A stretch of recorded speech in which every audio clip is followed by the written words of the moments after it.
Hello friends, welcome to investment academy. Good morning, कैसे हैं आप? आज की ताज़ा खबर में मैं गौरव लेके आ रहा हूं। आज के मेजर न्यूज़ स्टार्ट करेंगे। पहले हम वर्ल्ड इकोनॉमिक न्यूज़ के ऊपर, फिर थोड़ी इंडिया स्पेसिफिक न्यूज़ के बारे में बात करेंगे, और फिर कुछ बहुत सारे कंपनी के रिजल्ट्स भी आ रहे हैं, तो कुछ कुछ मेन रिजल्ट्स के बारे में भी बात करेंगे कि क्या क्या अच्छे, कुछ बुरे और कुछ खराब रिजल्ट, और मतलब कुछ ठीक ठाक रिजल्ट्स जो हैं उनके बारे में हम बात करेंगे। स्टार्ट करने से पहले फिर से आपको बता रहा हूँ, हैप्पी दिवाली कूपन कोड ये अभी भी लाइव है। तो अगर अभी तक आपने 60% discount, highest ever which we have offered, क्योंकि बहुत सारे लोग जो हैं देवर आउट ऑफ दिवाली, तो काफ़ी ज़्यादा रिक्वेस्ट आ रही थी कि इसको एक्सटेंड करने की, तो वी हैव एक्सटेंडेड इट। तो अभी तक अगर आपने यूज़ नहीं किया है तो investindia.in जाके आप 60% minimum discount on model portfolios, stockometer, fundometer आप ले सकते हैं। और अगर आप कंबाइन करते हैं या 3 इयर्स के प्लान लेते हैं तो आपको डिस्काउंट जो है अप टू 70-75% तक मिल सकता है। तो ये मौका आप मिस मत कीजिए। तो अब शुरू करते हैं वर्ल्ड इकोनॉमिक न्यूज़ के ऊपर। तो सबसे इंपॉर्टेंट जो आज की न्यूज़ है और जिससे मार्केट मोस्टली इंपैक्ट होगा, वो है इन्फ्लेशन डेटा यूएस का आया। ठीक है, for the month of October. और उसमें क्या आया? उसमें आया कि यूएस का इन्फ्लेशन, सीपीआई इन्फ्लेशन वहां का 7.7% जो है वो आया, जो कि डाउन था फ्रॉम 8.2% इन सितंबर। तो कम हुआ। और एक्सपेक्टेशन लोगों की जो थी वो अराउंड 7.9% की थी। तो उस हिसाब से मार्केट भी, यूएस मार्केट्स ने एकदम से जबरदस्त उछाल दिखाया। और आपको पता है कि ऑलमोस्ट जो नैस्डैक है वो 7% प्लस अप बंद हुआ। और S&P 500 भी 5% अप जो है वो बंद हुआ। क्योंकि लोगों को अब एक्सपेक्टेशन ये हो गई है कि अगर इन्फ्लेशन जो पीक 9.1% था जून में, ठीक है, उसके बाद अब ये डाउन साइड पे अगर जा रही है और ये अगर कंट्रोल में आती है, तो यूएस फेड जो इंटरेस्ट रेट हाइक कर रहा है उसका स्लो हो जाएगा। तो अब एक्सपेक्टेड यही है कि दिसंबर में यूएस फेड या इंटरेस्ट रेट जो हाइक करेगा वो अब सिर्फ 0.5%, जो उनका एक्सपेक्टेशन था 0.5% से ही करेगा, ज्यादा नहीं करेगा। तो अगर इन्फ्लेशन नंबर्स ये इस तरह के इंकरेजिंग और इस तरह से रिड्यूस होती रहती है, तो इंटरेस्ट रेट्स जो है वो ज़्यादा नहीं बढ़ेंगे। और इंटरेस्ट रेट ज़्यादा नहीं बढ़ने का मतलब आपको पता है कि हमारी जो कॉस्ट ऑफ कैपिटल है बिजनेसेस की, वो भी ज़्यादा नहीं बढ़ेगी। और फिर धीरे धीरे धीरे धीरे आगे जो है इंटरेस्ट रेट्स को कम करके इकोनॉमी को बूस्ट किया जा सकता है। तो ये सबसे इंपॉर्टेंट न्यूज़ थी। उसकी वजह से जैसे मैंने बोला वहां पर भी अच्छी मार्केट्स हुई। हमारा मतलब यूएस डॉलर इंडेक्स भी गिरा। ठीक है, वो ऑलमोस्ट 104-103 के आसपास आया। और हमारा जो इंडियन करेंसी है वो भी उछला, मतलब with respect to US dollar. तो 81 पॉइंट समथिंग चल रहा था, वो अभी 80.2 या 80.3 पे आया है। ऑलमोस्ट 1 रुपया जो है उसमें इंप्रूवमेंट आया with respect to US dollar, वो स्ट्रेंथन हुआ। ठीक है, तो ये सारी चीजें एकदम से एक ही डेटा पॉइंट से इतने सारी चीजें इंपैक्ट होती हैं। ठीक है, और यूएस 10 ईयर जीसेक यील्ड जो है वो भी कम हुई। राइट, तो ये सब चीजें राइट एक साथ जो है, आप देखिए सेंटिमेंट कैसे चलते हैं। एक न्यूज आइटम से इतनी सारी चीजें एक साथ एक साथ एक साथ एक साथ चेंज होती हैं। ठीक है, दूसरा इंपॉर्टेंट न्यूज़ जो है यूएस इकोनॉमी और मतलब ग्लोबल इकोनॉमी के ऊपर जो थी, वो सप्लाई चेन्स के ऊपर। क्योंकि काफ़ी ज़्यादा एक डी ग्लोबलाइजेशन की बात हो रही है, राइट, मल्टीपोलर वर्ल्ड की बात हो रही है। एक कंट्री जैसे यूएस और चाइना ने काफ़ी टाइम तक एक बाइपोलर वर्ल्ड चल रहा था, लेकिन अब जो है मल्टीपोलर वर्ल्ड की बात हो रही है, सप्लाई चेन्स भी चेंज हो रही हैं। ठीक है, अब जैसे रशिया यूक्रेन वॉर के बाद और काफ़ी डी ग्लोबलाइजेशन जो है, प्रोटेक्शनिज्म जो बढ़ रहा है वर्ल्ड में, तो उसकी वजह से भी एक ऐसी बात चल रही है कि ग्लोबल सप्लाई चेन एक काफी बड़े ओवरहॉल की तरफ जा रहे हैं, जो कि नेक्स्ट ईयर से स्टार्ट हो सकता है। राइट, काफी डिफरेंट सोर्स जो है स्टार्ट होंगे, और काफी डिफरेंट जो है डेस्टिनेशंस जो है वर्ल्ड ट्रेड में चेंज होंगे। तो इसके ऊपर काफी बात चल रही है। इवन आईएमएफ एंड ग्लोबल जो कंपनीज हैं इसके ऊपर काफी फोकस कर रही हैं कि सप्लाई चेन जो है वो काफी रिस्ट्रक्चर हो सकते हैं विद दीज चेंजेस। अब कुछ इंडिया स्पेसिफिक न्यूज़ के ऊपर बात करें, तो ये जो है, अब इस इन्फ्लेशन नंबर का ऑब्वियसली इंडियन मार्केट पे आज जो है इम्पैक्ट होने ही वाला है। परिमल ने कल रात को एक वीडियो भी बनाया है, क्यों बढ़ेगा आज इंडिया का मार्केट। तो आप जो है वो वीडियो देख सकते हैं, अगर आपने अभी तक नहीं देखा है। वो परिमल अडे के चैनल पे है, नहीं तो मैं उसका लिंक जो है वो कमेंट सेक्शन में पेस्ट भी कर दूंगा। तो ज़रूर देखिएगा कि आज क्यों बढ़ेगा इंडियन मार्केट। ठीक है, हाँ, अब इंडियन इकोनॉमी पे कुछ काफ़ी इंटरेस्टिंग न्यूज़ थी। एक तो ये है कि एक्सटर्नल कमर्शियल बोरिंग, जो मतलब इंडियन कंपनीज बाहर से पैसा उठाती हैं, वो जो है वो कम होने की उम्मीद है इस साल। राइट, बिकॉज वहाँ के भी ग्लोबल इंटरेस्ट रेट्स भी बहुत बढ़ रहे हैं। तो फिर इंडियन कंपनीज बाहर से क्यों पैसा उठाएंगी, वो इंडिया से ही उठा लेंगी। अगर इतने ज़्यादा इंटरेस्ट रेट्स, अब वहाँ पर 7% का इंटरेस्ट रेट चल रहा है यूएस में, ऐसी बात चल रही है, राइट। तो फिर उनको लग रहा है कि यार हम इंडिया से ही उठा लेंगे। तो वो एक्सपेक्टेड है कि जो एक्सटर्नल कमर्शियल बोरोइंग्स हैं वो जो है कम होंगी लास्ट ईयर के मुकाबले। लास्ट ईयर ऑलमोस्ट $38.6 बिलियन का हुआ था। इस बार एक्सपेक्टेड है कि 30 से $35 बिलियन के बीच में ही एक्सटर्नल कमर्शियल बोरोइंग्स होंगी, ठीक है, from Indian companies perspective.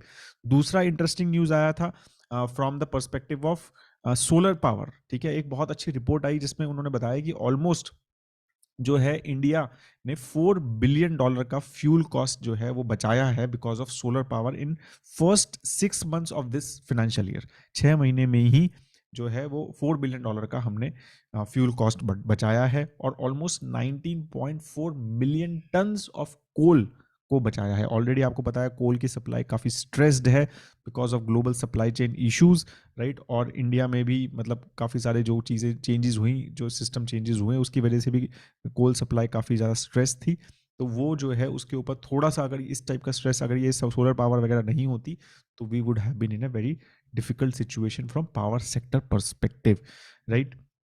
Interesting दूसरा ये आया है कि फ्रॉम एफएमसीजी, राइट, हम काफ़ी सारे एफएमसीजी के रिजल्ट्स आ चुके हैं, और जैसे जैसे कमेंट्री आई है तो एक नॉर्मल रिपोर्ट आया है कि ओवरऑल ऐसा लग रहा है कि वॉल्यूम डिक्लाइन हुआ है इन द सितंबर क्वार्टर। जो क्वार्टर अभी हमारा Q2 में जो हमारे रिजल्ट्स आ रहे हैं, 3.6% से वॉल्यूम डिक्लाइन हुआ है in rural market for FMCG, right. तो ये इन्फ्लेशन जो है ना, इम्पैक्ट, मैं हमेशा आप सबको बोलता हूँ कि इन्फ्लेशन का इम्पैक्ट पहले जो है वो रूरल में पहले होता है और अर्बन में बाद में होता है, और वो दिख रहा है। और एफएमसीजी एक बहुत बड़ा इंडिकेटर है, उनका वॉल्यूम इंडिकेटर जो है ना वो बहुत इंपॉर्टेंट है, कि आपको पता चलता है क्योंकि उनकी जो प्रेजेंस है वो रूरल में सबसे ज़्यादा अच्छी है बाकी कंपनीज के मुकाबले, राइट। और उसकी वजह से they give a very good indicator कि कैसे कैसे इन्फ्लेशन का इम्पैक्ट डिमांड पे रूरल में पड़ रहा है। और यहाँ पर मैं आपको जैसे बता रहा हूँ 3.6% का डिक्लाइन है, और जून में भी डिक्लाइन था, वहाँ पर भी इन्फ्लेशन का इम्पैक्ट था, 2.4% का डिक्लाइन जून में भी था।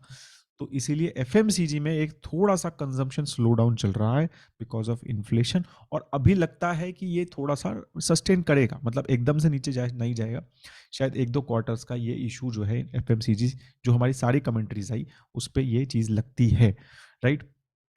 कुछ इंटरेस्टिंग न्यूज़ ये आई है कि आईआरडीए जो है मतलब जो इंश्योरेंस रेगुलेटर है, उन्होंने काफ़ी एक इंटरेस्टिंग प्रपोजल रखा है गवर्नमेंट ऑफ इंडिया के सामने कि अनलिस्टेड कंपनीज में भी इन्वेस्टमेंट का ऑप्शन दिया जाए इंश्योरेंस कंपनीज को। Insurance companies unlisted company space में भी इन्वेस्ट कर पाएँ, और एक मतलब लिमिट लगा दो, उन्होंने कहा 10% का लिमिट लगा दो आप, कि टोटल हमारा जो शेयर होल्डर वेल्थ है वो हम 10% ही उसमें इन्वेस्ट कर पाएंगे, बट हमें करना चाहिए, उससे स्टार्टअप कल्चर को काफ़ी इंप्रूवमेंट मिलेगा और एक नया सोर्स ऑफ उनको फंडिंग स्टार्टअप्स को मिल जाएगा। तो ये काफ़ी अच्छा है, इसके ऊपर गवर्नमेंट ने कहा है कि हम विचार कर रहे हैं। अच्छा, म्यूचुअल फंड्स का डेटा भी अब आना शुरू हो गया है अक्टूबर का, ठीक है। तो काफ़ी अगेन इंकरेजिंग है, क्योंकि डोमेस्टिक इंस्टीट्यूशन इन्वेस्टर्स हमारी बहुत बड़ी ढाल है हमारी इंडियन मार्केट की, राइट। तो वो क्लियरली दिख रहा है, 13,000 करोड़ क्रॉस कर गया है एसआईपी की बुक पर मंथ। 13,000 करोड़ की एसआईपी चल रही है इंडिया में पर मंथ, और वो बढ़ रही है, लास्ट मंथ से भी बढ़ी है। तो वो एक बहुत बड़ा इम्पैक्ट है, राइट। और आपको पता है कि 9.5 लाख्स न्यू एसआईपी अकाउंट्स खुले in the October month, right. और टोटल कितने एसआईपी अकाउंट है पता है आपको? 5.9 करोड़ अब एसआईपी अकाउंट्स इंडिया में हो चुके हैं, राइट। और 13,000 करोड़ की एसआईपी उसमें से चल रही हैं। तो बहुत बड़ा ये सपोर्ट रहता है इंडियन मार्केट्स को फ्रॉम डोमेस्टिक इंस्टीट्यूशन इन्वेस्टर्स। तो ये सबसे बहुत इंपॉर्टेंट नंबर लगता है मुझे, ठीक है, अगर हम ओवरऑल ही देखें स्टेबिलिटी ऑफ द मार्केट और low volatility in Indian market perspective, right. कुछ अच्छी न्यूज़ एक और आई, बोइंग जो है वो $200 मिलियन इन्वेस्ट करने वाला है आरएनडी में। मुझे ऐसा लगता है कि हम जो है आउटसोर्सिंग पर्सपेक्टिव से, पहले टेक्नोलॉजी में obviously we are a big player, now I think in future, near future we will be R and D में हम बहुत बिग प्लेयर होंगे।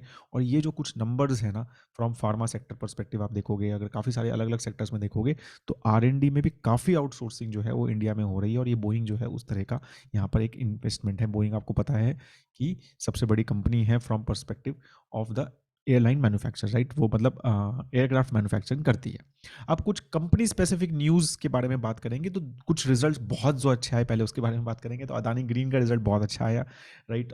जो प्रॉफिट है 49% से बढ़ा ईयर ऑन ईयर, राइट, और इनकम भी अच्छा खासा अदानी ग्रीन का बढ़ा है, राइट। उनका ओवरऑल एफिशिएंसी भी जो सोलर पावर का है वो भी बढ़ा है, राइट, और ऑब्वियसली उनके नए नए जो प्लांट्स हैं वो भी स्टार्ट हुए हैं, तो उसकी वजह से अदानी ग्रीन का रिजल्ट वॉज वेरी गुड।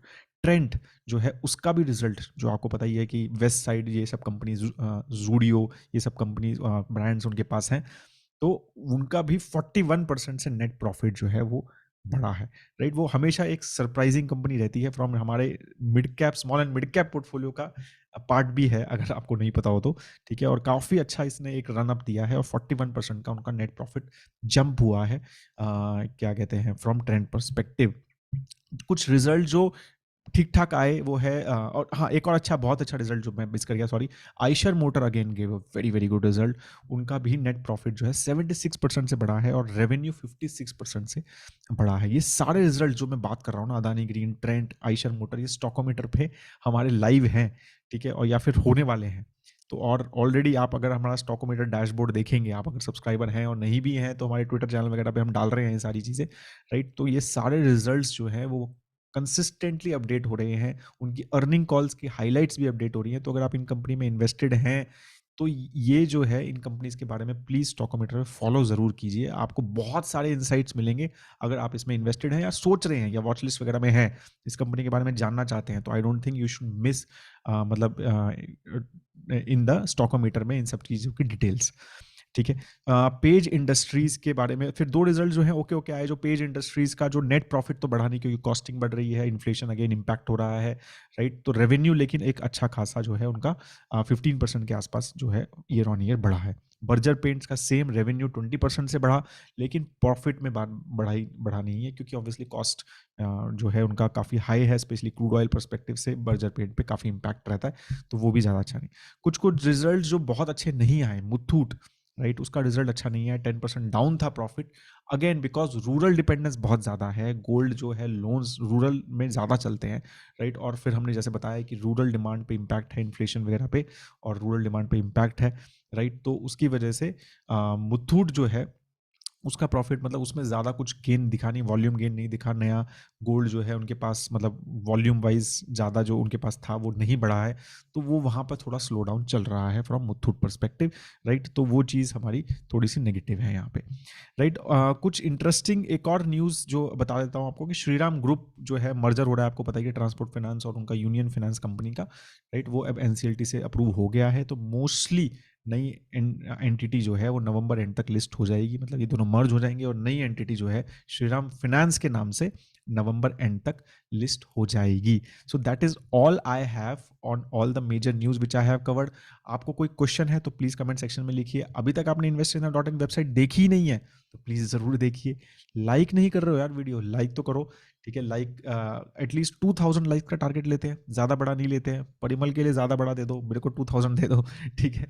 तो वो कर सकते हैं हम। लाइक ज़रूर कीजिए वीडियो, अगर अभी तक आपने सब्सक्राइब नहीं किया चैनल तो सब्सक्राइब भी ज़रूर कीजिए। And have a great time head दोस्तों। जय हिंद।